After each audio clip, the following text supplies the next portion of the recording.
भूतकाल और भविष्यकाल क्रिया के किस रूप से या पता चले कि काम अभी चल रहा है उसे हम वर्तमान काल कहते हैं। जैसे रमा पत्र लिख रही है कि और भूतकाल क्रिया के किस रूप से बीते समय का पता चले उसे हम भूतकाल कहते हैं। जैसे अजय पतंग उड़ा रहा था भविष्यकाल किस रूप से एक बात मत कीजिए।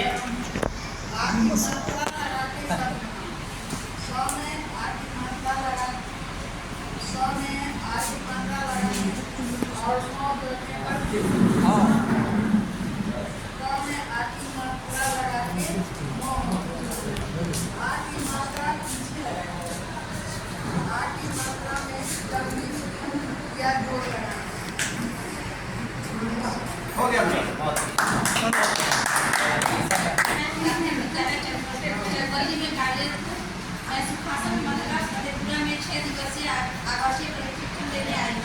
हमारा सत्र दिनांक 20/5/24 से 25/5/24 तक चला है।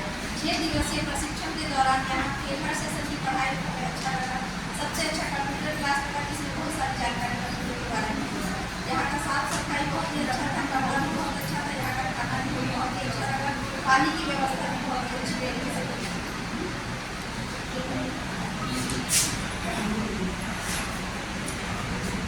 मेरा नाम लालिमा कुमारी है। मैं उत्तरी मध्य विद्यालय नगर परिषद फीडबैक के लिए मैं गुरु के लिए सबसे पहले कहना चाहूँगी कि गुरु हम लोग सब गुरु हैं और गुरु ना छोटे होते हैं ना बड़े होते हैं। जिससे हमने सीखा वो हमारे सबसे अच्छे गुरु होते हैं, सब गुरु होते हैं। तो मैं गुरु वंदना एक लाइन में हमेशा के लिए गुरुर्ब्रह्मा गुरुर्विष्णु गुरुर्देवो महेश्वरः गुरुर्साक्षात् परब्रह्म तस्मै श्री गुरुवे नमः। अखण्डमण्डलाकारं व्यापकं येन चराचरं तत्पदं दर्शितं येन तस्मै श्री गुरुवे नमः।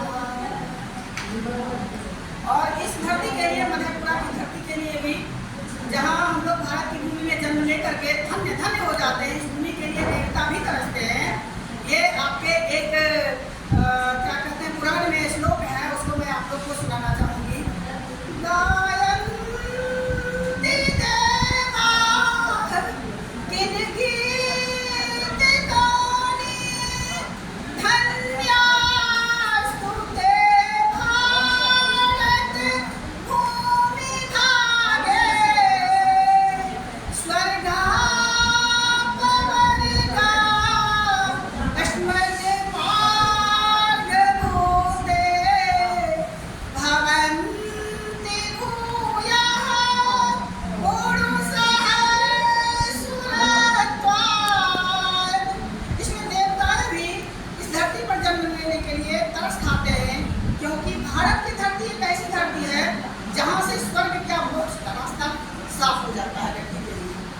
और एक मैं अपने लिए आप सबों के लिए कहना चाहूँगी कि हम लोग जो काम कर रहे हैं ये सबसे बड़ा परोपकार का काम है, बच्चों के भाग्य निर्माण का काम है। तो कैसे सभी त्याग करते हैं प्रकृति, उससे हमको सीख लेनी चाहिए। नदी अपना जल नहीं पीती है, फल अपना पेड़ अपना फल नहीं खाते हैं। ये संस्कृत के एक पुराण के श्लोक है, उसको हम लोग थोड़ा सा ग्रहण कर लें। पिबन्ति नाद्यः स्वयमेव नाम्भः स्वर्ण खादन्ति फलानि वृक्षा नादन्ति सस्यं खलुवारिवाः परोपकाराय शतां विभूत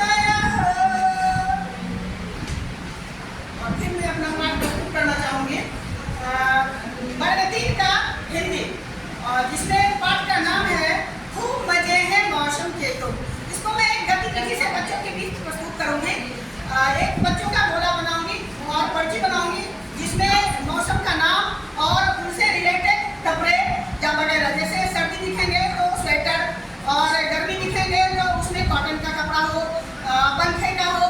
इस तरह से हम पर्ची बनाएंगे, बच्चों का गोल घेरा लगाएंगे, फिर घूमते हुए बच्चों के साथ ये कविता को गाएंगे।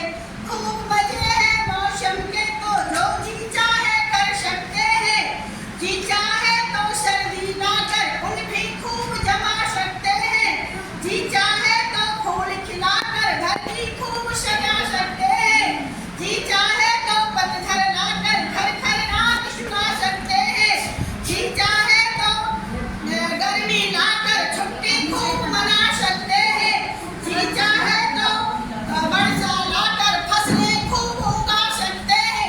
इस तरह से गाते हुए हम बच्चों के बीच घूमेंगे, फिर पर्ची को उसके बीच में बिखेर देंगे। बच्चे पर्ची उठाएंगे, फिर हम बच्चों से पूछेंगे कि आपके पास क्या पर्ची है, बोलेंगे सर्दी, फिर पूछेंगे स्वेटर किसके पास है। इस तरह से बच्चों को मौसम की जानकारी, कपड़े की जानकारी वगैरह मिल जाएगी और बच्चे इसमें सीखने का प्रतिफल होगा। कविता को बच्चे उतार चढ़ाव के साथ पढ़ना जानेंगे, याद करना जानेंगे, मौसम की जानकारी होगी, उनसे संबंधित कपड़े की जानकारी होगी, शब्द भंडार की वृद्धि होगी। इतना कहकर मैं अपनी वाणी को विश्राम दूंगी।